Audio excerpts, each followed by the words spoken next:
சந்திரமுகி, நீ என் அருகில் வந்து என்னை கட்டி அணைக்கும் பொழுது உன் கண்களில் இருந்த காமம் உன் விரல்களில் இல்லை. அதில் ஏதோ ஒரு பதட்டத்தை உணர்ந்தேன்.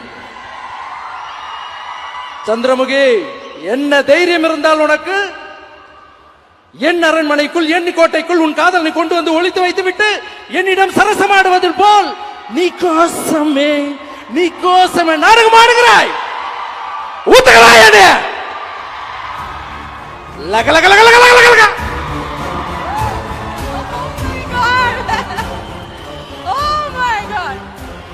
இந்த டயலாக் பேசுறதுக்கு நான் பட்ட பாடு இருக்கு பாருங்க. காஞ்சனா மூவில வந்துட்டு உங்களுக்கு பயம் வந்துச்சுன்னா கோவிசல்லா மேம் இடுப்புல போய் உட்காந்துப்பீங்க. எனக்கு இப்ப ரொம்ப ஹாப்பியா இருக்கு. அதனால உங்க இடுப்புல வந்து உட்காந்துக்கிட்டா